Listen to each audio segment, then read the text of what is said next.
Hey, you guys seen my son? Well, I done seen about everything, but I sure enough ain't seen your boy no-how. Ah, that's good old-fashioned family racism. All of you! You're all banned! Banned!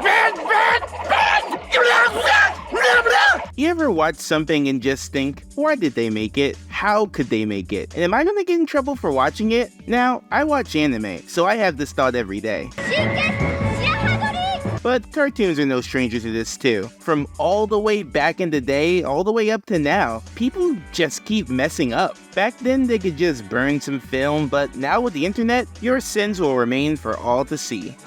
I won't apologize. And there is so much dirt we have to dig up. From racist stereotypes to unfortunate circumstances, there are a lot of cartoons that they don't want you to see. So let's watch them. I'm your host and non-denominational insult, D'Angelo Edwards. And today I'm watching these. Genius.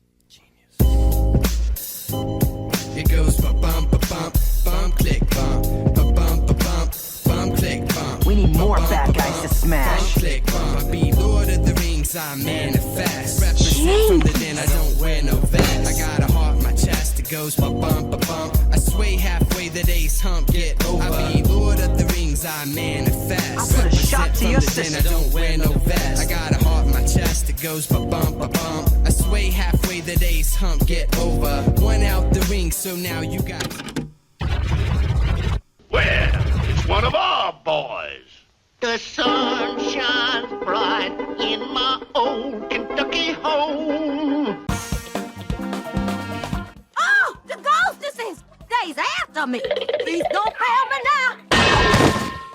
What the fuck was that? Let's start off with one of the oldest examples, and one of the most egregious. I'm serious, I hadn't even downloaded them yet and I could still smell them. Looney Tunes has had their fair share of unmentionables. They made a whole episode of Toonheads just talking about all the propaganda they had their hands on. When America entered World War II, the young cartoon stars of Hollywood banded together to help fight the Axis powers. Germany, Japan, and Italy proved to be formidable foes. But they were no match for the likes of Daffy Duck, Bugs Bunny, and Papa. Bugs Bunny what's the who's? And don't look smug, Disney. I saw how you had Donald coming, but the group of shorts I want to talk about are basically famous for how offensive they are. The Censored 11, as they've come to be known, are 11 discrete cartoons that, if my notes are correct, were painted with hate? Well, Warner Brothers usually tries to practice at least a little transparency with their more risque cartoons. There's a reason they keep Whoopi around. These are under a strict no viewing policy. In fact, after Ted Turner got the rights to all the Looney Tunes and MGM shorts, he personally swore that these cartoons would never see the light of day. These cartoons included Angel Puss, Tin Pan Alley Cats, Hidden the Trail for Hallelujah Land, Clean Pastures, Uncle Tom's Bungalow, Coal Black and the Seven Dwarfs, Goldilocks and the Jivin' Bears, The Island of Pingo Pongo, All This in Rabbit Stew, Sunday Go to Meeting Time, and Jungle Jitters. When I started watching these, I honestly didn't expect much. When you watch as many cartoons as I do, racist imagery just kinda becomes white noise after a point. You know, like Tom and Jerry, and Tom and Jerry, and Tom and Jerry. Do we need to have a talk? This show is about a cat and a mouse. I didn't hear any mention of a crow. But anyway, I'm no stranger to this stuff. But even then, some of this stuff was pretty shocking. I'm talking watermelon out the wazoo, some of the craziest character designs this side of a John K. cartoon, and some of the most nonsensical stories I have ever laid witness to. I am glad though. I'd hate for these to be racist and boring. That is the thing about these though. Some of them are really entertaining. Mostly in a I can't believe they let these things air kind of way, but some of them in a this is kind of funny way. At their core, these are still Looney Tunes, so you're gonna get some good gags and great animation. Like, if you ignore the fact that this is a stereotype, it basically plays out like any other Bugs Bunny cartoon. This one just happens to also set us back as a species. What y'all got there, man? It couldn't be a pair of them. I think that part's a little icky racially. Then you have ones like Coal Black and the Seven Dwarfs, which, despite appearances, was actually made with good intentions. That mean old queen, she shows a fright, but her gal so white is dynamite. The director of the short, the legendary Bob Clampett, made this one after he was approached by an all-black musical group who asked why there were no Warner cartoons with black characters. Clampett was friends with a lot of black jazz musicians in the LA scene, and he wanted to work with and honor them in a cartoon. In Coal Black, you get to see caricatures of them, and they even voiced the characters, though Mel Blanc's contract made it so that he received sole credit for all the voice work. I hate that rabbit! Bob also wanted an all-black band that scored the cartoon, but the request was denied, with the sole exception being the final kiss scene, which was scored by Eddie Beals and his orchestra. Bob also directed Tin Pan Alley Cats, which took a lot of inspirations from his previous short, Porky and Wacky Land. This one is really important to me specifically because it is the birthplace of one of my most favorite and stupid gags.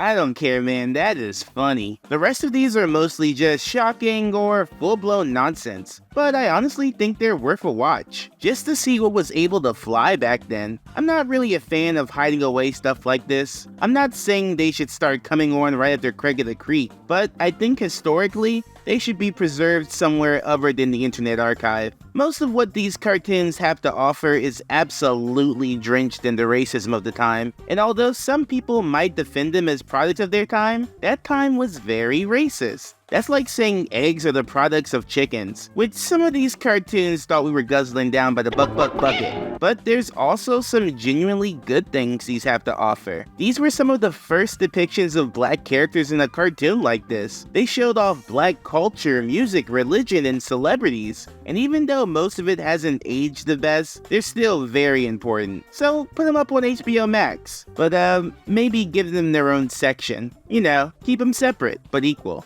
Wind around all night, wind around all day. I'll bet my money on a buffet night. Somebody there on the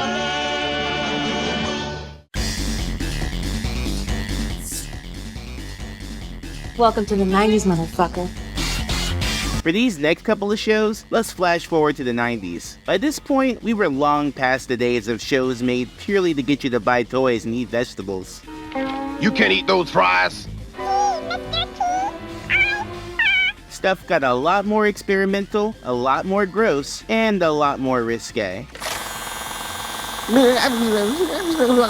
I still can't believe some of the stuff they got off. One of the more famous shows to push what you could show in a kid's cartoon was Rocko's Modern Life. They had a ton of jokes that they just had to straight up remove, at least in America. From the famous hotline scene to having a restaurant's name be changed from Choky Chicken to Chewy Chicken, they were straight up just acting up over there. You're a nasty man, Joe Murray, and I love you for it. However, the most famous episode that got the axe was Leapfrogs. In this episode, the Big Heads are going through a rough patch in their marriage, probably because Mr. Big Head is only using his tongue to catch flies. So, feeling unwanted and unloved, Mrs. Big Head tries to seduce poor Rocko, much to his dismay. There are some wild jokes in here. There's a part where she slips Spanish fly into his drink. He accidentally rips her dress off and sees her greener pastures. They even watch a documentary about the toad mating cycle. Frank, get away from me. Your titties are hanging out. Honestly, I don't even know how they thought any of this would fly. And after numerous complaints from parents, the episode was pulled. Joe Murray even talked about it on a behind-the-scenes feature. Needless to say, the episode got some complaints from some parents, and it was banned for a while from the air. But Rocko wasn't the only nasty 90s cartoon pushing the envelope. Are you the Dr. Junk's professor of milk? The same. Oh, it would be an honor to squirt for you. Alright, let's take about 20% off there, Squirrely Dan. Yeah, sure, okay. Cow and Chicken was another show that liked to test standards and practices, but I'm going to be talking about it in detail soon, so let's just get to the main event. Buffalo Gals was an episode that focused on a group of tough-as-nails ladies who, in the show's words, a motorcycle riding gang that randomly bursts into people's homes and chews on their carpets.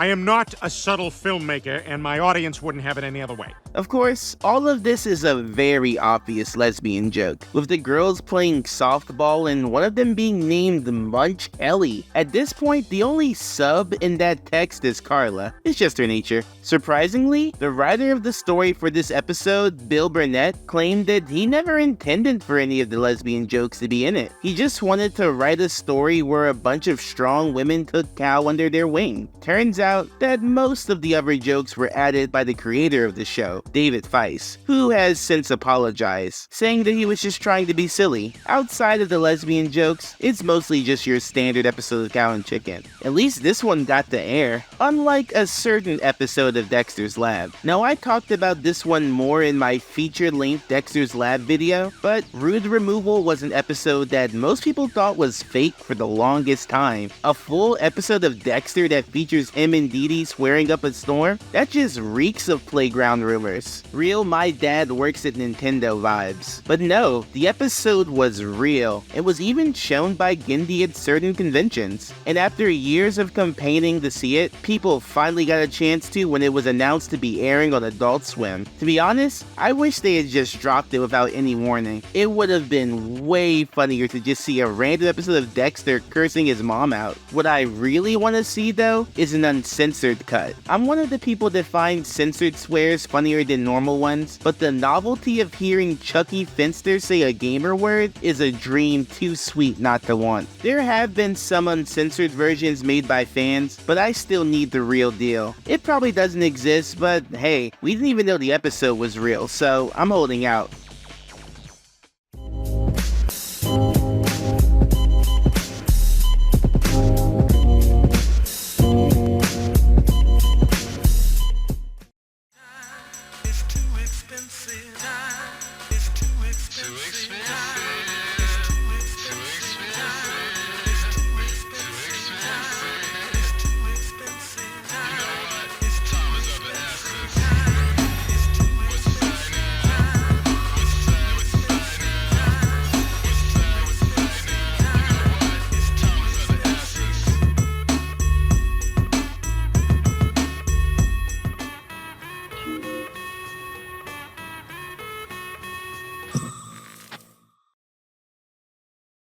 Almost there. Just keep smiling and moving.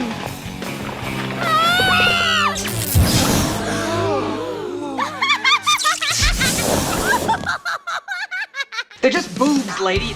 Besides stuff that was banned for racist imagery or because the writers play too much, there are some episodes that are only banned because they thought kids wouldn't be able to handle what was being shown. Like in an episode of Braceface called Busted. You're busted. This episode follows old Tinsel Teeth as she starts feeling like puberty might be ghosting her. Don't worry about it, sweetie. The women in my family have always been late bloomers.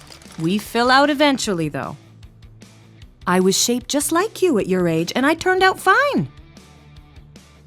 Well, thank you for agreeing. This leads to her purchasing a bra that, well, let's just say it pushes things along. Well, yes, the concept of buying an inflatable bra that makes this happen is pretty silly. The episode actually does a great job at showing how body issues can affect a young girl. Sharon hates that people keep mistaking her for a kid, and she thinks the only way she can feel mature is by having the kind of body she thinks mature people have. But even after this, she still faces problems. Boys start leering at her, people start assuming things, and at the end, she's left humiliated after her bra malfunctions. This isn't the kind of episode that should be banned. This is the kind that should be shown all the time. When you hide stuff away like this, instead of kids learning to feel comfortable with themselves by walking a mile in Sharon's shoes, they'll be just as scared and confused as we were when we were kids. I think this is a pretty good episode though, and it definitely deserves to still be shown. There are some crazy scenes though, and speaking of crazy scenes,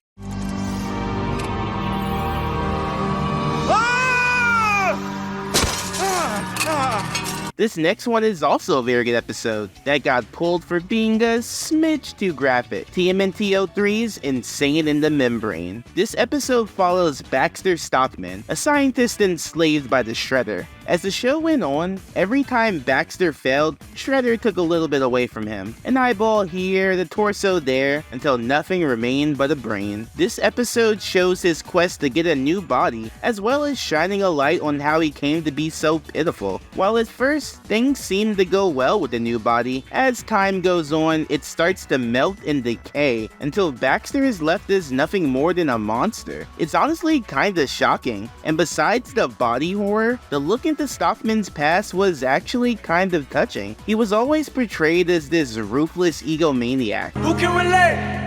But this episode helped to humanize him. I didn't see this episode until way later in life, even though I used to watch this show religiously. That's because it never aired on TV. Back when it was being made, everything was moving smoothly. Storyboards, animation, editing, every part was finished and approved. But while the work on the episode was going on, there was a change in staff with Fox's standards and practices. While the old team was fine with the episode, the new one saw it and was disgusted. It's a shame too, because with how dark this show used to get, I honestly think kids would have been able to handle it. This is the same show that had an episode where all of the turtles died. Plus, kids back then were raised on some messed up stuff. This isn't any crazier than your average Invader Zim episode. While it was never shown for the longest time, it has since aired on Nicktoons and is available on the DVDs. Say, I smell bacon.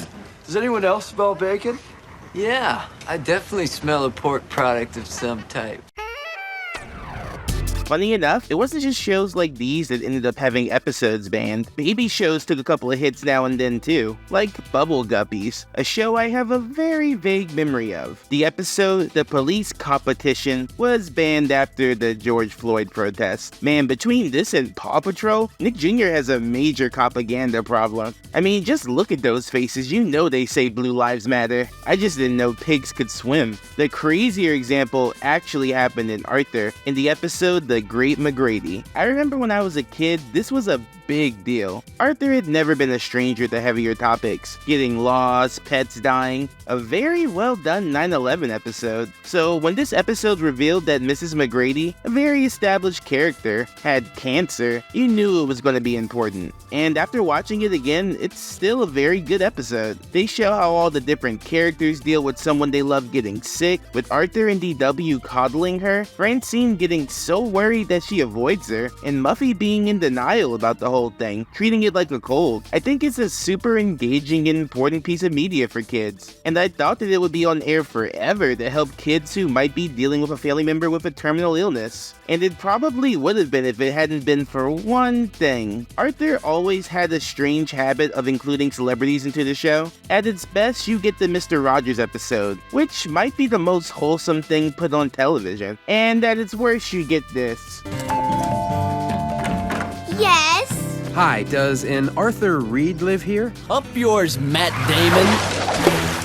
Anyway, this episode had a cameo by a celebrity who was also dealing with cancer. One Lance Armstrong. You know, the bike guy. What could possibly go wrong with using such a well-respected and trusted sports icon? Oh man! Yeah, it turns out after years of denial, Lance Armstrong was finally caught using performance-enhancing drugs to secure his wins. Sounds like this guy is a real dope. Anyway, because of the scandal, PBS decided to pull the episode, and yeah, I get it. You don't want a guy who's been lying for years and cheating at sports teaching your kids lessons, but he's such a small part of the episode. The main stuff featuring the kids dealing with Mrs. McGrady is all still really good. Plus, do kids even care that he cheated? I didn't even care who he was when I watched it. This was just another square-chinned rabbit to me. The real sick thing is that this wasn't even his only Arthur appearance. He was in an episode in the season before this one. They had to get both of those things out of here. Lance Armstrong never quit. He never quit the Tour de France. He never quit lying about his steroid use, and he still hasn't totally come clean. But eventually, PBS realized that maybe this episode was a little too important to shelf, and instead of just putting a disclaimer on it, which I swear could have fixed most of these shows, they instead decided to go the extra mile. Kinda. They completely reanimated the episode in that gross Flash style and removed Lance completely, replacing him with the in-universe celebrity wrestler Uncle Slam. At first I thought, why not just use another celeb that beat cancer? But they did the smarter thing. thing. I mean, it's pretty hard for a cartoon character that they made to take steroids, you know, unless they draw it. And I'm pretty sure Juicy Juice wouldn't approve of that. Were they still funding Arthur at this point? Them and Chuck E. Cheese kept me more educated than the public school system ever did. Anyway, they redid the whole thing, which is one of the reasons that this episode looks better than most from the Flash era. They basically copied the old one, same layouts and everything, just kinda worse now. I don't know, I'm glad they put the episode back out there, even in this newer, grosser state, but it still feels like they wasted a lot of contributions from viewers like you. Fuck you.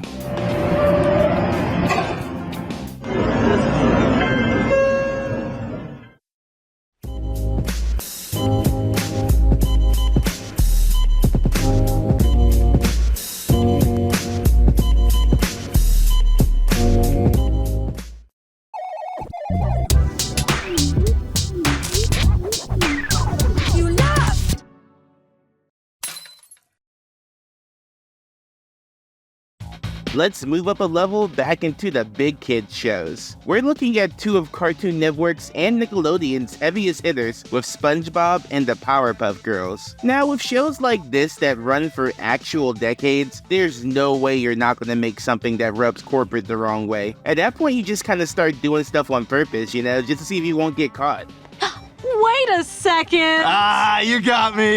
You got me! But even those unkillable giants had a couple of pills that standards and practices couldn't swallow. Speaking of... barnacles, I hate the pill! For SpongeBob, it's the episode Midlife Crustacean. Now, this is one of my most watched episodes of the show. It came on all the time, and I also had it on my video now. I want to watch what I want, when I want. I want my own personal video player in the palm of my hand. God, it was so simple back then. A black and white video screen the size of a Yu-Gi-Oh card was all it took to make me happy. But this one is a classic as far as I'm concerned. It follows Mr. Krabs as he hangs out with Patrick and SpongeBob in an attempt to regain his youth. And from then on, the jokes just roll in full force. Are you feeling it now, Mr. Krabs? The fake Chuck E. Cheese? Patrick riding that guy? I hope I put visuals there, or that's gonna sound wild. But overall, it's nothing too out there until Patrick makes a little suggestion to get Mr. Krabs pumped. I guess you're gonna miss the panty raid. The what? So when I was a kid, I didn't really get this. I just knew that it had something to do with underwear and pranking girls, which are two of the funniest things in the world to a small boy. But the older I get, the crazier this scene gets. This is something Patrick and SpongeBob imply they do all the time. Like they just go through Bikini Bottom stealing panties on the reg? What the heck is that about? Not to mention that it turns out that the one house they hit a lot turns out to be Mr. Krabs' mom. I can help your mom as a gift. Oh, that's it. Yeah, I said it. Stop. Imagine stealing your boss's mom's underwear once a week. Boss makes $1 while I make a dime, that's why I commit a federal crime. I thought I was gonna go into this section like, this isn't a big deal, they overreacted. No! Jail! Now! Do I still think it's funny though? Oh yeah, without a doubt. Freaking SpongeBob stealing granny panties, I gotta laugh, I'm only human. But maybe they should have kept this one in the drafts.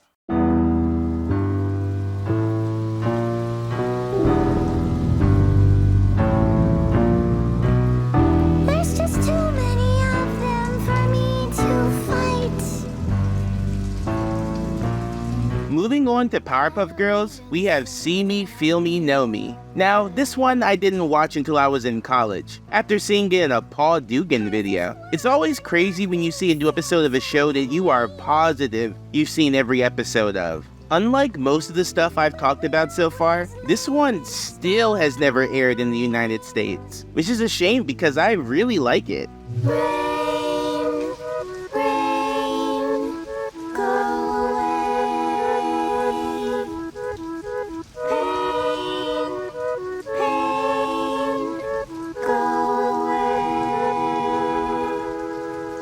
I'm a lot more forgiving towards the later half of Powerpuff Girls than I am with Dexter. At worst, the most these get are kinda gross and boring. I'm not usually actively annoyed watching these. I still hate that overly digital look it can have sometimes though. But this one is fun. The city of Townsville's going down. Tonight on my head will be a brand new crop.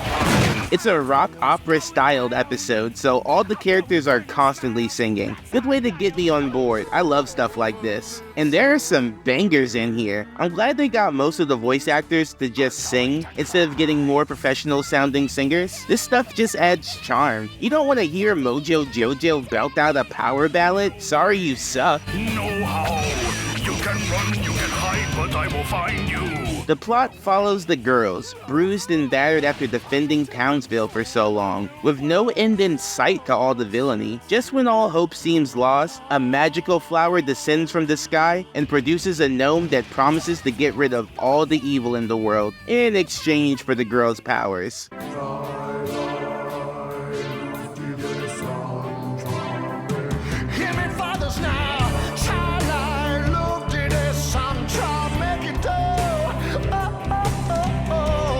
At first, everything seems to go well, but eventually, the girls see that in exchange for his protection, the gnome has also taken away the people's agency. And while the world may seem to be a utopia now, everyone is basically in a cult dedicated to the gnome and his flower. It's kind of an interesting idea. Would you give up everything that made you you in exchange for an easy and safe life? Is it more important to survive or to live? This episode does a pretty good job exploring that idea. Well, at least until the end, where it devolves into, we just need to appreciate our differences and get along message. Excuse me? That doesn't work when the thing that makes a guy different than me is that he is the literal devil. Don't think I can get along with that. Also, I don't need any competition.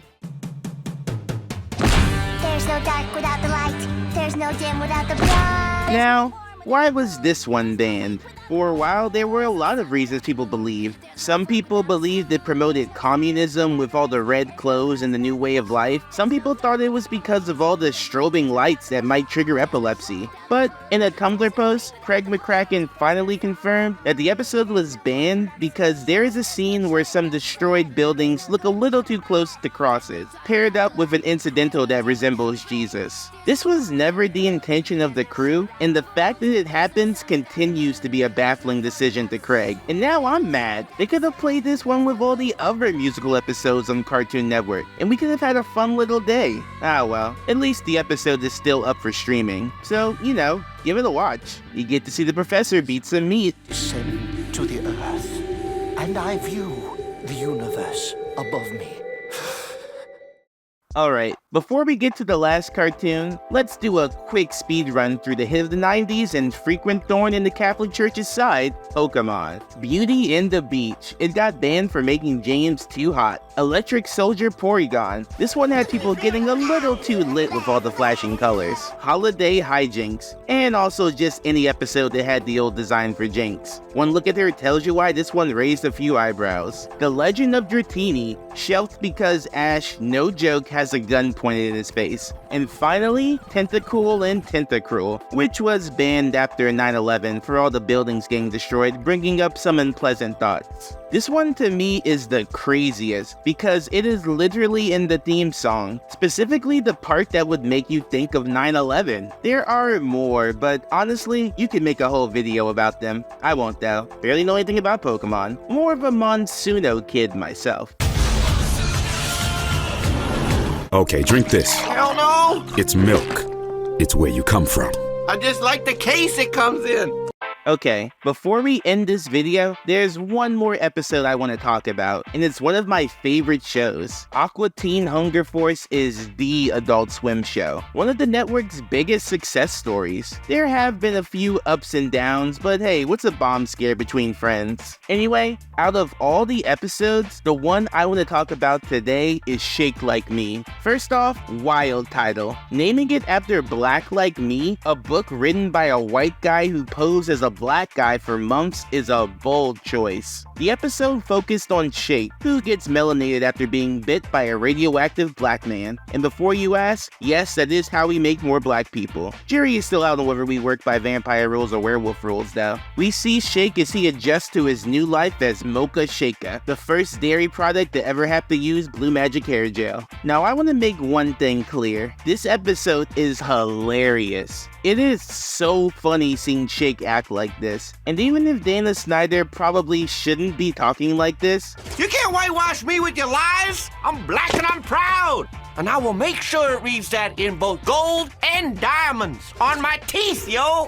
how can you get mad at his delivery? But as funny as it is, with the way the world is right now, it is definitely the right call to keep this one off the air. I still think you should be able to watch it on like streaming or DVD, maybe with a message before it, but it probably shouldn't be on TV. You just can't jump scare someone with this one. A big part of the reason it was removed from TV and HBO Max is because of the George Floyd protests, and just an overall concern that this episode would make people think of blackface. And yeah, race issues are in a super bad spot right now. We don't really got the wiggle room to tell these kind of jokes right now. And I know I'm gonna get some comments saying that comedy is dead, but those are gonna be from people who apparently missed the part where I said it's funny, just maybe not the right time for it. Either way, this is a great episode, and I hope that we as a people are one day in a place where we can all laugh at it together. I'm still laughing at it by myself though, this thing is funny. And those are a bunch of cartoons that I shouldn't be able to watch, yet was very easily able to. It was fun going through this grab bag of racism, horndoggery, and violence. Reminds me of why I like cartoons in the first place. But yeah, if you have a banned cartoon you have memories with, leave it in the comments, and I'll tell you if you're in trouble or not. Spoiler alert, the police are already on the way.